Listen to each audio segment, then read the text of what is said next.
வணக்கம், நான் சுதர்ஷன் மகேஷ். தில்லி சட்டமன்ற தேர்தலை நோக்கி பல விஷயங்கள் நகர்ந்துட்டு இருக்குது. கட்சிகளும் சரி, ஊடகங்களும் சரி, கருத்து கணிப்பை நடத்தி வெளியிடக்கூடிய நிறுவனங்களும் சரி, தில்லி சட்டமன்ற தேர்தலில் யாருக்கான வாய்ப்பு அப்படின்றதுல எல்லாரினுடைய கண்களும் அங்கே தான் இருக்குது.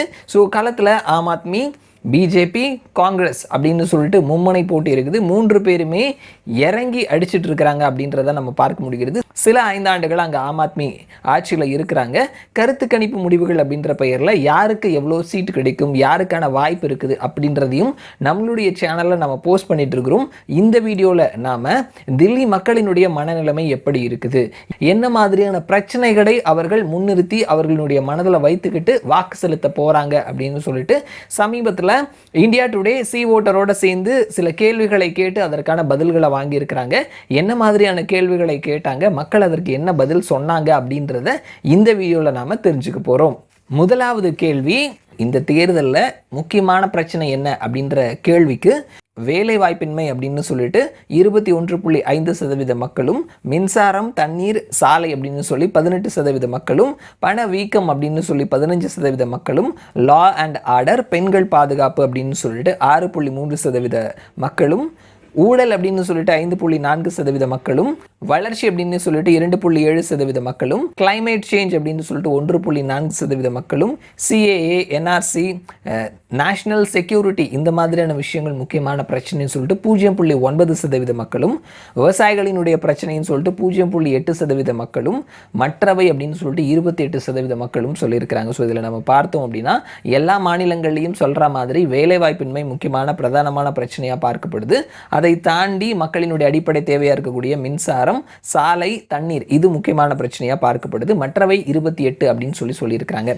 அடுத்த கேள்வி, இந்த தேர்தலில் முக்கியமான தாக்கத்தை ஏற்படுத்தக்கூடிய விஷயம் என்ன அப்படின்னு பார்க்கும் பொழுது அரவிந்த் கெஜ்ரிவாலினுடைய அந்த மதுபான ஊழல், அது சம்பந்தமான அரெஸ்ட் அப்படின்னு சொல்லிட்டு 13.3% மக்களும், அதே மாதிரி தண்ணீர் பிரச்சனையை மேனேஜ் பண்ணுது, வாட்டர் கிரைசிஸ் மேனேஜ்மெண்ட் அப்படின்னு சொல்லிட்டு 10.4% மக்களும், கவர்மெண்டினுடைய பெர்ஃபார்மன்ஸ் மற்றும் திட்டங்கள் அப்படின்னு சொல்லிட்டு 11.4% மக்களும், பிரதமரினுடைய பெர்ஃபார்மன்ஸ் அப்படின்னு சொல்லிட்டு 7.6% மக்களும், கவர்மெண்ட் ஹாஸ்பிட்டலினுடைய நிலைமைகள் அப்படின்னு சொல்லிட்டு 6.8% மக்களும் சொல்லியிருக்கிறாங்க. இன்னும் ஏர் பொல்யூஷன் அப்படின்னு சொல்லிட்டு 10.6% மக்களும், அந்த மாநிலத்திற்கான தேவை அப்படின்னு சொல்லி 1.4% மக்களும், வேஸ்ட் மேனேஜ்மெண்ட்னு சொல்லிட்டு 9.3% மக்களும், என்டிஏ அரசினுடைய பெர்ஃபார்மன்ஸ் ரீசெண்டான எலெக்ஷனில் அப்படின்னு சொல்லிட்டு 1.3% மக்களும், தெரியாது சொல்கிறதுக்கு விருப்பம் இல்லை அப்படின்னு சொல்லிட்டு 27.9% மக்கள் சொல்லியிருக்கிறாங்க. ஸோ இதில் நம்ம பார்த்தோம் அப்படின்னா மக்களினுடைய மனநிலைமையில் மற்ற பிரச்சனைகள் எதுவுமே முக்கியமான ஒரு காரணியாக பார்க்கப்படவில்லை அப்படின்றது தான் நம்ம கவனிக்க முடிகிறது. அண்ட் அடுத்தது, அரவிந்த் கெஜ்ரிவால் ஜெயிலுக்கு போயிட்டு வந்தார் இல்லையா, இது என்ன மாதிரியான தாக்கத்தை ஏற்படுத்தும் அப்படின்ற கேள்விக்கு ஆம் ஆத்மிக்கு வாக்கை அதிகரிக்கும் அப்படின்னு சொல்லிட்டு 14.6% மக்களும், பிஜேபிக்கு வாக்கை அதிகரிக்கும் அப்படின்னு சொல்லிட்டு 35.6% மக்களும், மற்ற பார்ட்டி அதாவது காங்கிரஸ் மாதிரியான கட்சிக்கு வாக்கை அதிகரிக்கும் அப்படின்னு சொல்லிட்டு 7.1% மக்களும், எந்த தாக்கத்தையும் ஏற்படுத்தாது அப்படின்னு சொல்லிட்டு 29.8% மக்கள் சொல்லியிருக்கிறாங்க. ஸோ இதில் ஆம் ஆத்மியினுடைய வாக்கு அதிகரிக்கும்னு சொன்ன 14.6, எந்த தாக்கத்தையும் ஏற்படுத்தாதுன்னு சொன்ன 29.8% பேர். இது இவங்க 2 பேரையும் ஆம் ஆத்மியினுடைய சப்போர்ட்டர்ஸ் அப்படின்னு கூட நம்ம வச்சுக்கலாம். ஸோ அந்த மாதிரி தான் அவர்களினுடைய அந்த விஷயங்கள், பதில்கள் வந்துட்டு நமக்கு தோணுது. அண்ட் அடுத்த கேள்வி, நீங்கள் யாரை முதல்வர் கேண்டிடேட்டாக பார்க்குறீங்க அப்படின்னு சொல்லி கேட்கும் பொழுது அரவிந்த் கெஜ்ரிவால்னு சொல்லிட்டு 46.8% மக்கள் சொல்லியிருக்கிறாங்க. இது எல்லாருமே அவுட் அப்படின்ற மாதிரி தான் தெரியுது. அடுத்தது மனோஜ் திவாரி, பிஜேபியை சேர்ந்தவர், 13.9% மக்கள் இவருக்கு சொல்லியிருக்கிறாங்க.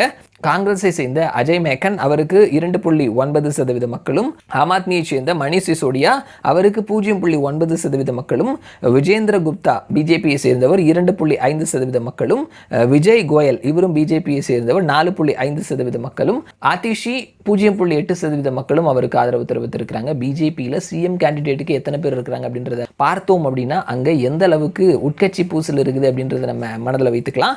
அண்ட் அடுத்த கொஸ்டின், வளர்ச்சியினுடைய பாதையில் இந்த அரசாங்கத்தினுடைய செயல்பாடு எப்படி இருந்தது அப்படின்னு கேட்கும் பொழுது குட் அப்படின்னு சொல்லிட்டு 43.2% மக்களும், ஆவரேஜ் அப்படின்னு சொல்லிட்டு 17.9% மக்களும், புவர் அப்படின்னு சொல்லிட்டு 36.3% மக்களும் சொல்லியிருக்கிறாங்க. இதில் நம்ம ஆவரேஜ் அண்ட் குட் இந்த இரண்டையும் சேர்த்தோம் அப்படின்னா எல்லா மாநிலங்களினுடைய பெர்ஃபார்மன்ஸும் எந்த அளவுக்கு இருக்குமோ அந்த பர்சன்டேஜை அரவிந்த் கெஜ்ரிவாலும் பெற்றிருக்கிறாரு.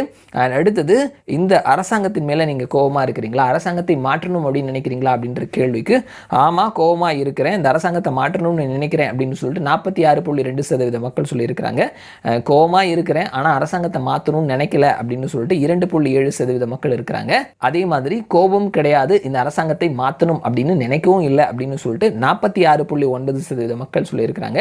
இந்த 46.9% மக்கள் பிளஸ் 2.7% மக்கள் 2 பேருமே ஆம் ஆத்மியினுடைய ஓட்டர்ஸ் அப்படின்னு கூட நம்ம மனதில் வைத்துக்கலாம். ஸோ இதுதான் வந்துட்டு மக்களினுடைய மனநிலைமையாக இருக்குது. நம்ம இந்த சர்வேயினுடைய ரிசல்ட்ஸை வைத்து பார்க்கும் பொழுது ஆம் ஆத்மி கிட்டத்தட்ட 45% மேலே வாக்கு பெறுவதற்கான வாய்ப்புகள் இருக்குது, மக்களினுடைய சப்போர்ட்டை பெறுவதற்கான வாய்ப்புகள் இருக்குது அப்படின்றத கவனிக்க முடிகிறது. மீதி இருக்கக்கூடிய 55% வாக்குகள் யாருக்கு போகுது?